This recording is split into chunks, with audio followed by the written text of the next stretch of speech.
It was July 23rd, 1994. It was a Saturday, and we were in Oceana, Virginia. Squadron was there. Had ferried some planes out for some carrier landings some guys were doing.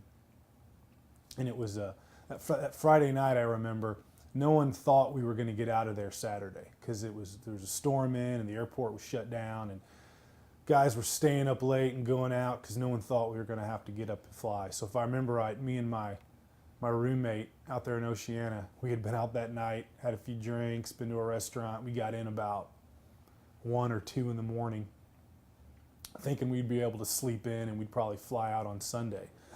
But early that Saturday morning, probably 7 a.m., we get a call from our 2 instructors, and they were like, "We're going. We're leaving today." And I can remember looking out the window and seeing storm clouds in the air and it raining and going, "Are they serious about us flying out?"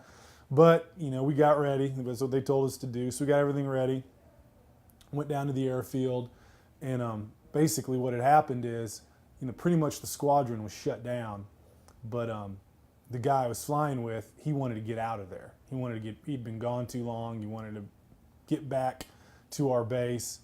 And so basically he was sitting there looking at the radar, waiting for like a break in the clouds. Because flying jets, it's a little bit easier to take off and maneuver out. And so he was looking for a break in the storm, break in the clouds. And so we were just kind of sitting there waiting, had my gear on. And at some point, there was a break in the weather, and he was like, "Okay, let's go." Now, typically, the way you'd prepare a flight is, once you knew you were going to fly and you were assigned your jet, you'd walk out. First, you'd go and you look at the logbook, which has all the maintenance records of the airplane. And then after you looked at the maintenance records, you'd walk out to the jet and you do a pretty extensive pre-flight of the jet. Well, because we were trying to beat these clouds, he was like, "You just go out to the jet, start doing your pre-flight checks in the plane. I'll look at the logbook. I'll pre-flight the jet." Well, that's a no-no. I should have said no. I shouldn't have done that. But I was young. He was senior to me. He was grading this flight. It was going to be an instrument flight. So I just walked out to the jet. And already I started to get nervous. I started to get tense. So I'm in the jet. I'm strapped in. I'm doing my pre-flight checks, checking the instruments in my cockpit and whatnot. I see him walk out. And he basically walked around the jet and never really checked anything. And I can remember then thinking, okay, this isn't right. But again, when you're in that situation and you're young and you're inexperienced, almost the fear of speaking up is worse than the fear of not speaking up. So I just kept my mouth shut, and I'm like, okay, as long as I do what I got to do back here and do my checks, I'll be okay. Well, at some point in doing the pre-flight checks of the plane, when he's in and I'm in, there's an exchange talk that goes back and forth between the two of you.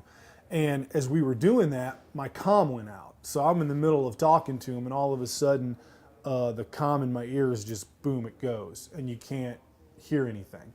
And I can remember messing with some switches and looking around, really having no idea why it happened. And eventually, I knew I had to get his attention. I can remember throwing something through the cockpit and hitting him in the head, and he looked around and to see what was up, and I motioned to my ears. And so we stopped what we were doing. I took the helmet off. We yelled back and forth, and he called a maintenance person over. So a maintenance guy came over, climbed up on the wing of the jet, looked in, was looking around, and basically what had happened in my cockpit, a wire for the comm system had become frayed, and it just, I don't know if it had shorted out or broke or what, but basically I remember seeing the guy with like duct tape and pliers basically splicing this wire together and then like taping it down. And I can remember him telling me like it was yesterday, "Hey, you really shouldn't fly like this, but it's just, your comm, he can hear up there, you should be okay. Make sure this gets taken care of when you get back to your base." So I was like, okay, I was a little worked up, but I'm, especially, when you're learning to fly jets, a big thing is just checklists and procedures. And when you get nervous, just follow your checklists and procedures, and that'll kind of center you, and you can focus on what you got to do. So that's what I did. I just focused on my checklist and my procedures to kind of get over that uneasy feeling of the way events were going. Well, I was getting ready to do an instrument flight. And when you're doing an instrument flight and instrument training in a jet in the military, the way they do it is above your head in the cockpit, they basically button in like a lining, so you can't see outside of it. So inside that cockpit's completely dark except for your instrument lights. So the jet, you're sitting in the back, your instructor's in the front. He taxis the jet out to the runway. Cockpit comes down. You run the engines up, and basically, when you run the engines up, you do a change of controls. So from the time the engines are run up, you change controls back and forth. So when you take off, you're literally flying that jet down the runway off a compass. And now, obviously, the guy in front, if you get off track, he's going to bump the stick a little bit. But in general, you're flying the jet down the runway, and when you reach a certain airspeed, boom, you pull up on the stick and you take off. Imagine driving a car with the windows blacked out, and all you've got's a compass and a map, and it says, go a half a mile in this direction and then take a right, and you're just trusting the map and your instruments. That's what it's like doing instrument flying. And at that point, I had practiced enough that I was actually pretty comfortable in spite of, sort of the rushing and the problems that we had leading up to it. And so we're taking off down the runway, and I can't remember exactly when, but at some point, there's like a final change of controls command that we do as you're taking off down the runway, just to acknowledge that I'm going to be the one taking off the jet. And when we get to that point, I remember, boom, the comm goes. And not only can I hear him replying to me, I can't even hear myself talking. And that's when I started to panic. I was young. I never had a problem like that before. And I can remember, and all this has happened in a split second. And it's like, what do I do? What's going to happen? Just all kinds of thoughts. But at some point, the jet felt right. And I can remember having the thought, okay, I'll just take off.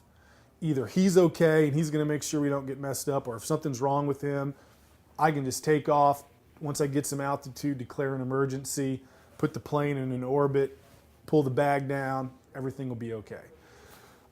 Seemed like a good plan. So I look at the airspeed indicator, and we're going fast enough that we can take off. So I pull back the stick and we take off. Then as you're taking off, there's a couple of things you look for to raise the gear and to raise the flaps. So first you're going to raise your gear. So you're looking for a certain airspeed and altitude to raise the gear. And usually you get there pretty quick. And on this flight we did. So I raised the gear. Then you're watching your instruments to raise your flaps, certain airspeed and altitude, and then boom, you're set for flight, and you kind of take off out of the airport. Well, as I start my scan to raise the flaps, I don't know if you've ever had this dream where you get these dreams where like you're in a bad situation, you want to run, and it feels like your feet won't move off the ground, or you're like running in molasses. Well, all of a sudden I got that feeling in the jet, and it's like everything around me slowed down. And it's like the seat of my pants told me that instead of going faster and higher, we were going lower and slower. And about the time I had that feeling and I was like, something's wrong, I look at my instruments and the altimeter said 0. Well, that's when I freaked out. Because I can remember having this thought, and it's like, okay, I'm either dead and I'm out of body seeing this happening, or we're very close to the ground, because when you're that low, the altimeter has an error. I think it was like plus or minus 20 feet or something like that when you're that low and slow. So regardless, I knew something wrong was happening. Something very, very bad was happening, and I couldn't hear and I couldn't see, and I'd never experienced this before, and I was completely petrified, completely scared. And right about the time I had all those thoughts, every light in the cockpit went off, which basically means the jet's on fire. And then I had the thought, man, we've got to eject. And then boom, I get shot out of the jet. And I remember just feeling the air and it being buffeted, and you couldn't really see, but you knew something was going on, and it was just all violent, and you're getting tossed around.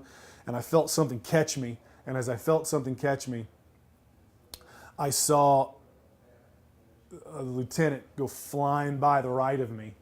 And I never saw his chute open, and there was this line of trees, and basically, he hit this tree.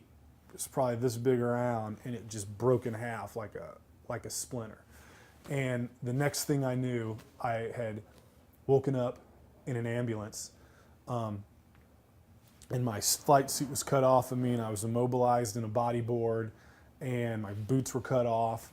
And they're asking me a bunch of questions, and I'm asking them, I'm like, what happened? Because I didn't remember anything from the time of sort of feeling caught in the air and seeing him go fly by. And I guess that as all this was going on, emergency trucks were flying out to the end of the runway, and they had binoculars on us. And then I guess the tower had binoculars on us to kind of see where we were going. And basically, when we ejected, the plane was on fire and it had stalled. And typically you'd be flying like this. Well, the left wing was perpendicular to the ground, so the jet was like this. And from them looking, it appeared that the left wing was touching the ground. And when I got ejected, it was parallel to the ground. And these were old ejection seats that you just get shot the direction that you're sent. So I was about 15 feet above the ground, going 200 miles an hour in just the air. Like a solid fuel rocket just shot me through the air about 15 feet above the ground. Nobody saw my parachute open. Nobody saw his parachute open. At some point, they see where I had landed next to where the jet had kind of augured in, and I was maybe 10 or 15 feet from the jet. And I don't remember any of this, but they said I got up, I took my helmet off, I undid my restraint harness, and I basically walked straight away from the jet about 100, 200 feet in this grass, and then just collapsed. And when I collapsed, what was left of the fuel bags blew up, and where I had landed was just completely charred.